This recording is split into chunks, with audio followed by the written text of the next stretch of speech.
Live from the Ram Cave, I'm Joe Terosian, and this is RamView, the August 10th, 2022 edition. I'm Joe Terosian, and I am so thrilled to be talking about Ram football on this triple-digit day in Southern California. Believe me, folks, I would much rather be in the cold. I know people in the cold don't want to be out here, but triple digits, no fun, although it is a little drier heat than most places. But here we are talking Ram football on this Wednesday, the day after my birthday, which time seemed to stop and everyone seemed to enjoy. That was kind of cool. I got a lot of great birthday wishes. Thank you so much to everybody. And so, but I was sitting at the dinner table with my daughter last night, and I was telling her that on my birthday, I actually went to my very first NFL game, my first Ram game. It was the Times charity game at the Coliseum. But as I double checked it, it wasn't on my birthday. It was the day after my birthday. It was for my birthday that my brother Tim took me on an RTD bus, and we made 2 transfers, and we ended up at the LA Coliseum to see the Times charity game. And our friend Gilbert was with us, and the Cowboys won the game 13-6. And it was in retrospect, it was a dull game. There wasn't a lot of scoring. 1 touchdown was scored, and the Cowboys won. And I sat at the closed end of the stadium. And in those days, when you're 10, you thought the Coliseum was the greatest stadium ever. I thought it was great.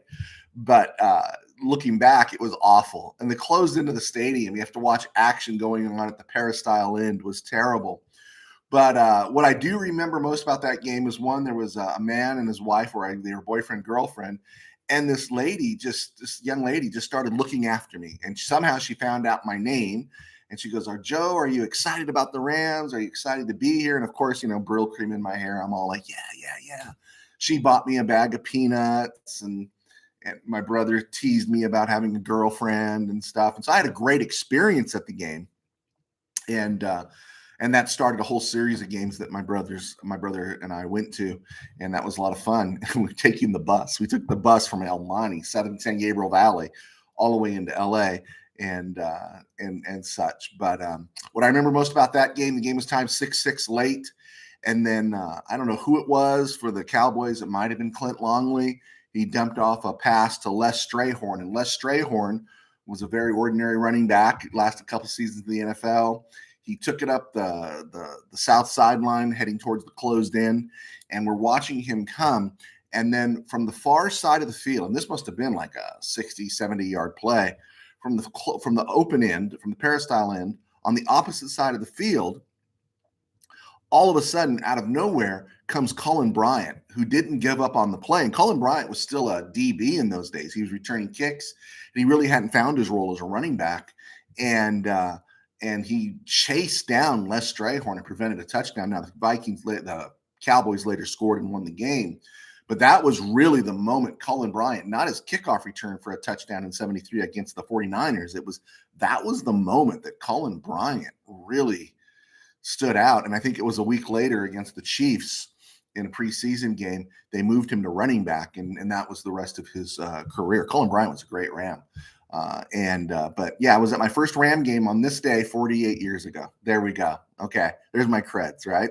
And speaking of Ram games, Rams Chargers are this Saturday night at SoFi. I think the Chargers are the home team.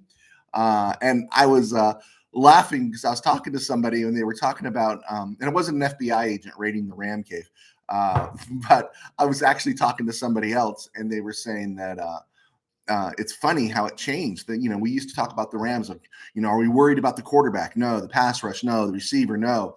Hope the head coach does better this year than he did last year.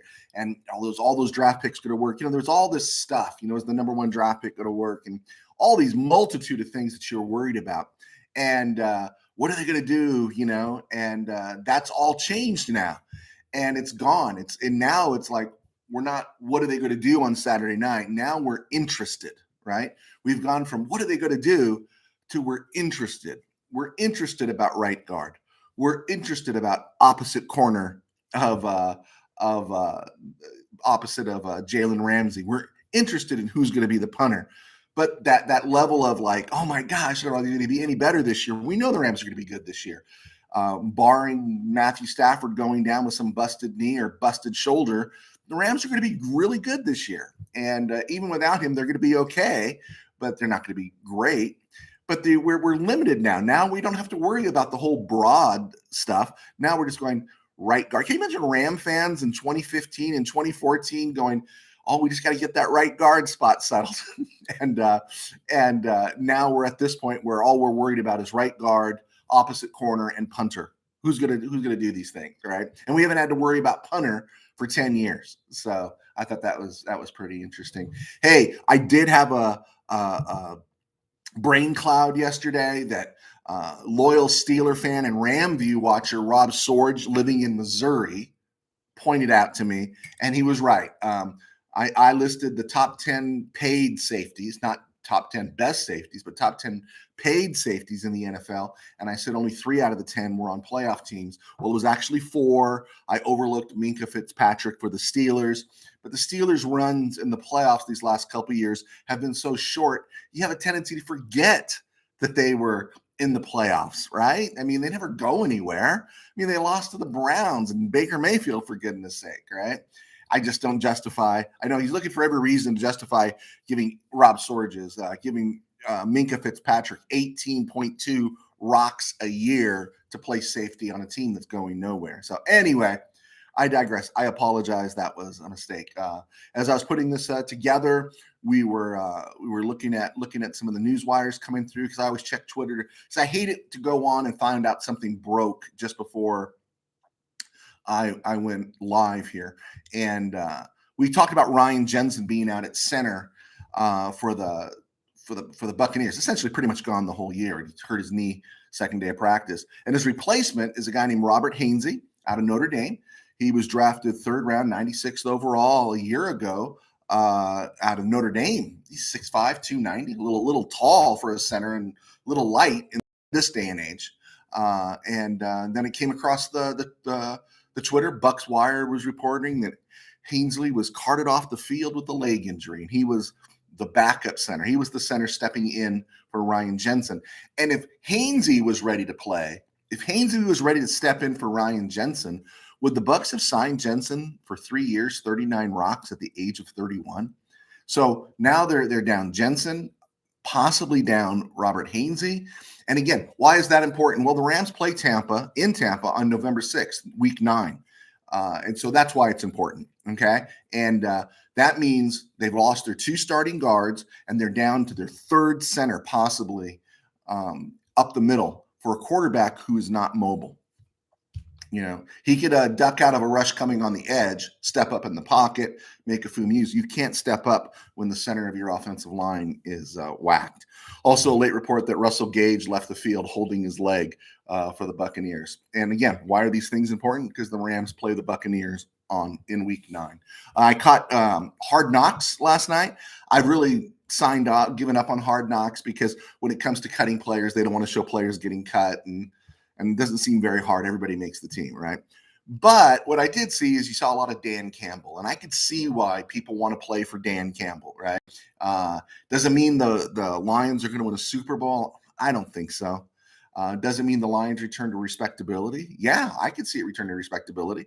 I think that division between the Bears, the Packers, and the Vikings, no one's formidable. I think the Packers are cruising for a bruising. I do. I just don't think. I think it's been exposed a little bit with Aaron Rodgers. There's not a lot of mental toughness there. The Vikings are with a new coach. They're sticking with Kirk Cousins, and the Bears. The Bears are just they don't know what they got right now in Justin Fields and what they're putting around him. And now Roquan Smith wants to be traded. So, yeah, with Dan Campbell and Brad Holmes, the former Rams executive, as the GM, they could bring that about. And I did some double checking real quick here. In Brad Holmes' tenure now, there's been 2 drafts that Brad Holmes has been a part of. They've made 14 picks. And out of the 14 picks they've made, it's not talking about contributors. 5 starters are on the depth chart right now. 5 starters are listed on the depth chart for their first 2 drafts. Usually it takes the 3rd year for 6th, 5th, and 7th rounders to step in. So we're going to see that probably could increase. But his top of the line draft picks, Penei Sewell, Aiden Hutchinson, Williams, the receiver, all these people, they're all slated as starters right now. And so they're looking good. So it'll be interesting to see how it plays out with the Lions. Also, because the Bears on the Rams, the Seahawks, I was reading everything about Drew Lock. Last thing I saw before coming on the air was Geno Smith is emerging as the starter. And I think Geno Smith is safer, and that's what Pete Carroll wants. But I think Drew Lock should be the one starting, but I'm okay with it. It's the Seahawks. They can do what they want. Again, I'm Joe Tarosian. You can follow me at joetarosian.com. My website is in a little flux right now because I'm trying to work out some kinks before the season starts. And so it's still there. You can still read stuff. It just doesn't look the same, and still working on some themes and everything, but we'll get that out. I am a writer. I've written a couple of high school football novels, and I've written some explicitly Christian novels because my other job is I'm a pastor of a church, small church in Burbank, and we do RamView. We attempt to do RamView every day. You can follow us on Spotify now and on iHeartRadio. You can get us there through podcast and right here on YouTube at Joe T Sports. Hit your likes, signs, leave your comments, and I'll happily take correction when I biff on the Packers, or not the Packers, the Steelers missing the playoffs. So getting to some Ram news, again, the thing is that you don't get worked up on who's not playing on Saturday night, but one guy that won't be playing, and it's not because of a coach's choice. Chris Garrett went down with a groin injury. He's out for 2 weeks, and that's bad news for Garrett, but opportunity. I'm not saying it's good news, but opportunity for Daniel Hardy. And so we're going to see more of that rookie and what he's got to offer. And bad news for Chris Garrett. Bad time of year to get hurt. I mean, it's always bad to get hurt, but when you're fighting for positions and slots and a roster spot, it's a bad time of year to get hurt. And speaking, as we go back to the Rams playing the Buccaneers in Week 9, Week 7, October 23rd, the Rams are on bye. That's when they begin their bye week. They get it a little earlier this year. It's after the Game 6. And but after the bye, coming out of it, they got to play the 49ers. They got to go to Tampa Bay. They host the Cardinals. They got to go to New Orleans and then Kansas City. And so again, Rams fans, be prepared for some losses. There's some losses that you're going to have to accept and eat, and there's some losses that you shouldn't get over. Some of that is when the season opens. I don't know. I could see the Bills beating the Rams on Thursday, September 8th. But the Rams need to beat the Falcons. They need to beat the teams they should beat. They need to beat the teams in their division. That means they go to Arizona and they win. The game that has me most concerned is the Monday night game, Week 4 in Frisco. I believe Trey Lance is going to be okay, but I don't think Trey Lance is going to be as good in Week 4 as he will be somewhere in Week 11, Week 10. And so it's really important the Rams get those wins and pick off those wins now. But the Rams' schedule is brutal. It's just brutal, and you're going to have to accept some losses. But where you really want to focus your passion, with those interdivision games, and then you want to focus your passion on teams they're going to have to face in the playoffs: Tampa Bay, Dallas, of course Dallas, because we hate Dallas and everything. So keep those things in mind. All right, as it is my anniversary for going to my very, very first Ram game, it is Eddie Meador, former Ram safety. It's his birthday today. He turns 85. Eddie Meador was a 7th round, 80th overall selection in 1959 out of Arkansas Tech by the Rams. And he played 12 seasons, 1959 through 1970. Now, I never saw Eddie Meador play. I've seen the highlights, but I've never seen him play. He was just this name that was a prominent name I would hear mentioned during the Allen era. And so he was one of those guys that you go back to. It's like, oh, that guy played for the Rams. But I never saw him play. And of course, there was no NFL channel in those days. There was no YouTube in those days. So you didn't see a whole lot of old school highlights. But Eddie Meador was a 5'11", 193 safety, played a little corner, went to 6 Pro Bowls. He was 5 times. He was named first or second team All-Pro during the 60s. Last I saw, he is the career interception leader for the Rams with 46. returning 5 of them for touchdowns. And here's the one that I like in an era where the game was so much more physical. Out of 164 possible regular season games from 1959 to 1970, Meador played in 163, started 160.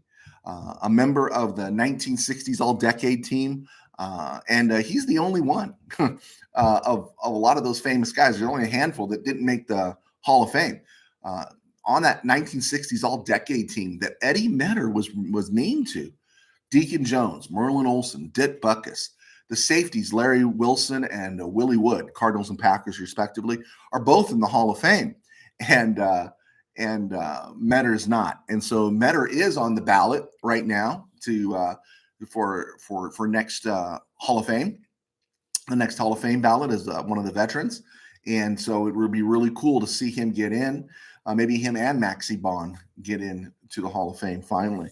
Other interesting aspect about Eddie Meador is Eddie Meador born number 21. So he was kind of like Nolan Cromwell. Now, Cromwell was 6'1", I think 200 pounds.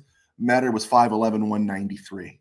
So there is some similarity. Meador intercepted 46 passes, and Cromwell intercepted 137. And Cromwell, while Meador played in 163 games, Cromwell played in 161 games for the Rams. And again, both wearing number 21. I thought that was kind of interesting. And but happy birthday to Eddie Meador on this August 10th, 2022. We hope you get in to the Hall of Fame. All right. So thank you so much again for clicking on and let me talk Ram football with you. I could use your clicks, your likes. If you don't like it, like someone said, hit like twice, but leave some comments. Correct me when I'm wrong. It's okay. Correct me when I'm wrong, and we'll get into a little more Ram football more and more as the season heats up and we go forward from there. All right, I'm Joe Terosian. We're hitting the 17-minute mark. I'm getting out a little early today, but I just want to do some bang bang, and we'll be talking more about Saturday night's game between the Rams and the Chargers, and finding out who the Chargers, what the Chargers are going to do with their roster with a lot of ex-Rams, and then getting some more thoughts on whether or not they need to extend, which they're going to. I think they're going to. Do they continue to extend Derwin James, who's making $9 million this year and is a free agent next year? How much do you want to pay Derwin James, who's played 2 of 4 seasons with the club? Okay. All right. Thank you so much for clicking on. And we will be talking to you. Be sure to check us out on all the podcasts. We will be talking to you tomorrow. God bless. Take care. Go Rams.